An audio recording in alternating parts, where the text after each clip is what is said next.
When I started my YouTube channel 1.5 years ago, I imagined that by now I'd be chilling with 100k subs, cruising around town in my sports car, and sitting back as all the $1,000 brand deals roll in. But it's now 2021 and I am still pinching pennies. When I think of videos like this on YouTube, creators like Graham Stephan or Ali Abdaal or Shelby Church come to mind. The big YouTubers who are raking in hundreds, maybe thousands of dollars a day from YouTube, affiliate links, course sales, what have you. But I didn't see enough small creators like myself. People with some subs who are still on that YouTube grind, who check YouTube Studio every hour in hopes of a viral hit. So in today's video, I'll share how much I made from YouTube in 2020 with around 50k subs, and some ups and downs along the way. As I mentioned in my recent poll, I never really wanted to be a YouTuber.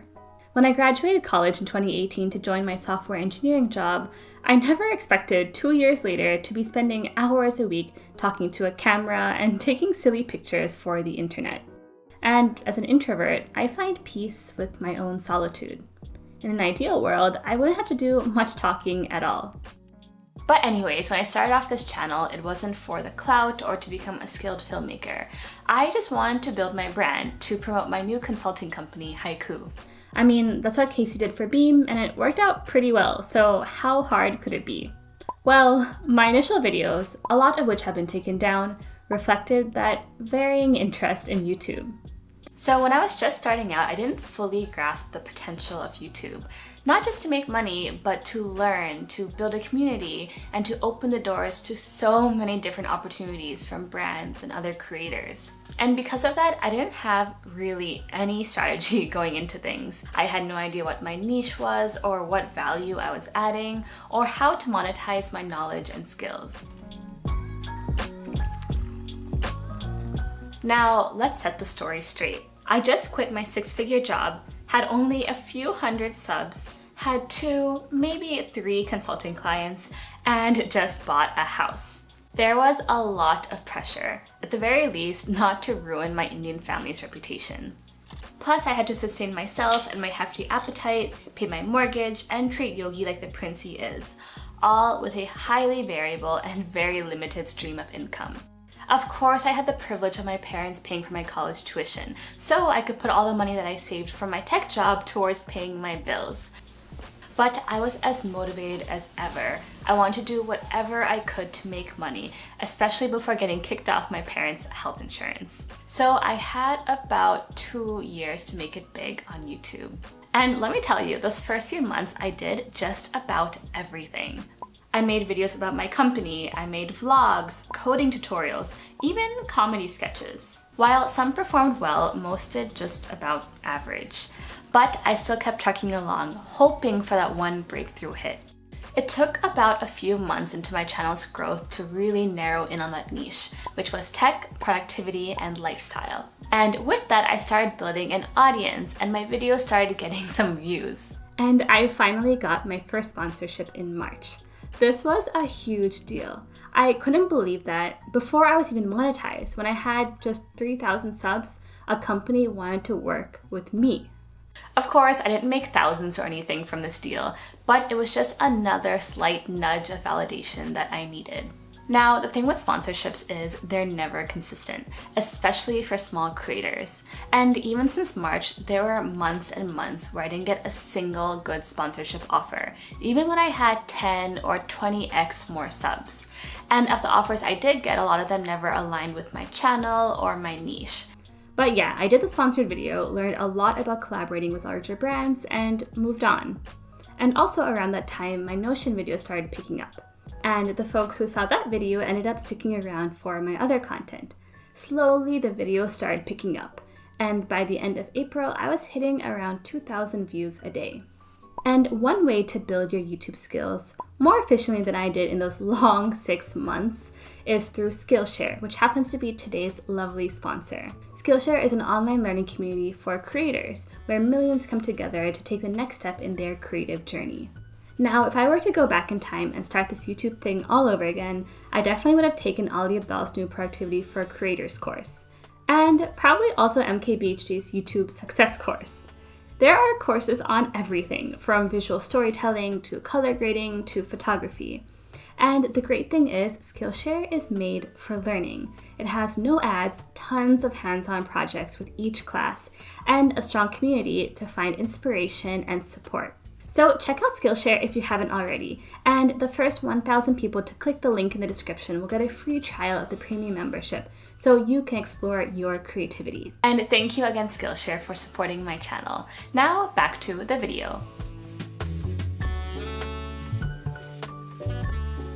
Aha! Now May 4th was the glorious day when my channel finally got monetized. Now this took 9 months and around 30 videos to achieve, but finally I was making some money. Now for most of the videos I've seen online, people are only making a few cents or maybe $1 or $2 in those first few weeks and even months of monetization. But in my case, even those first few days, I was already at around $5 to $10 a day in revenue. Because people started working from home due to quarantine, and thus Notion was becoming super popular. And since my video already had some views, it was showing up in YouTube search. And that's basically it. This was really just a fluke that my video happened to pick up right around that monetization point. But I'm not complaining. In those first 90 days, I made nearly $1,000. And it's interesting because I made this Notion video back in January, pre-pandemic. And for months, the views were stagnant at 4,000 to 5,000. I thought, well, it was a good video, but I guess no one really cares about some productivity app. But that's the thing about YouTube. You never know when that peak will be. You can make a banger video that you absolutely love, but its views could just be average. But if the stars align, months, sometimes even years later, the video can get picked up by the algorithm. So sometimes it just takes some patience.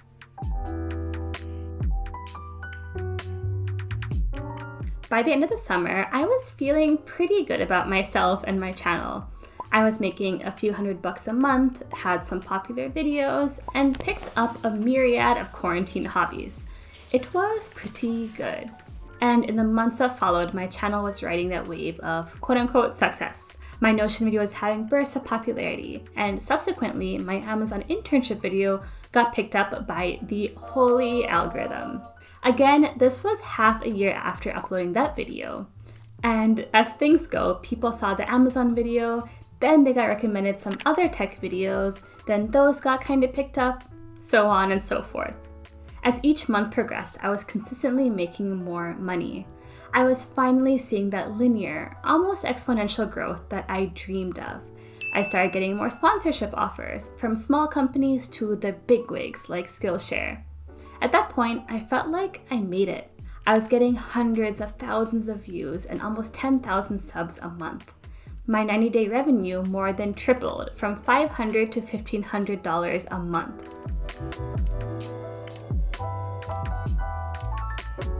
But as life and business goes, there are always going to be ups and downs. And naturally, by November and December, things started slowing down again.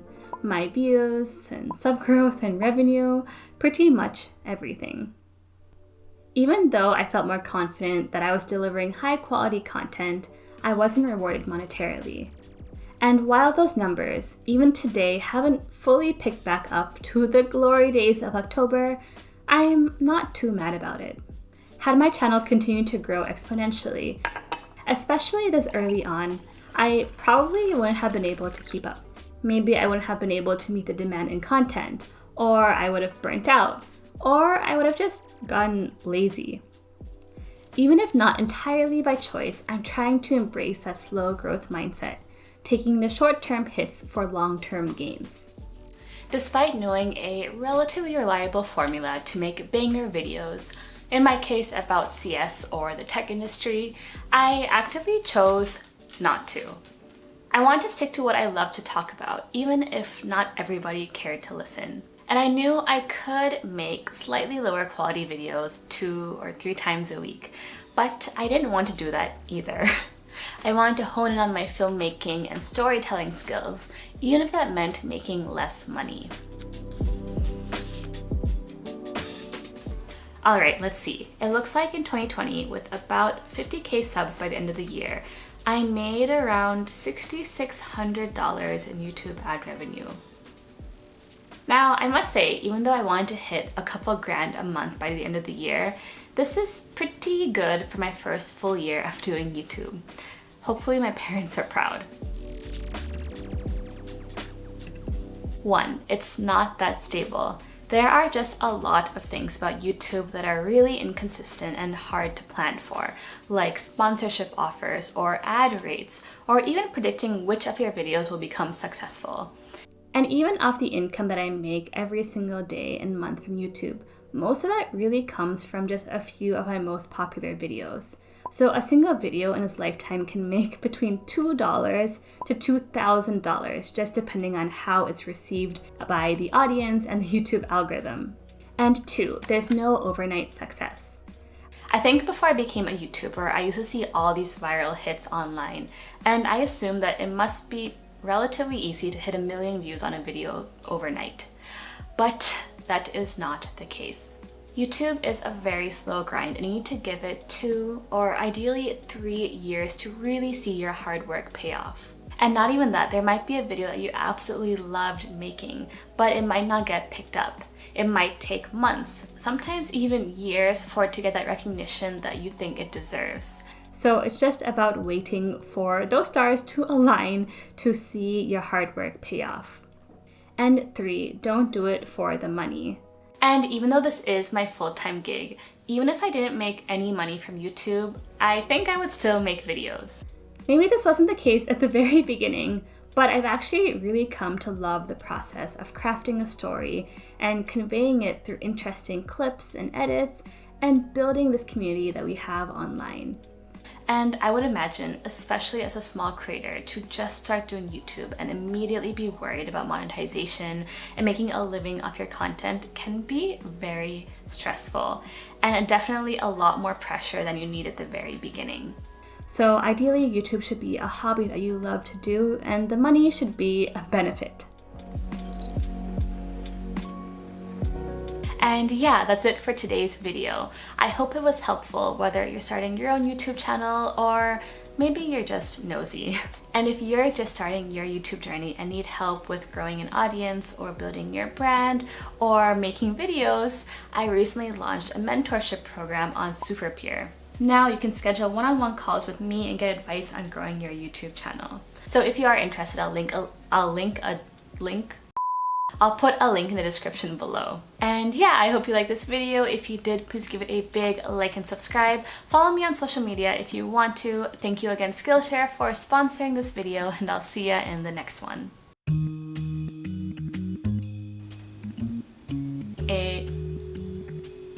Yogi, no.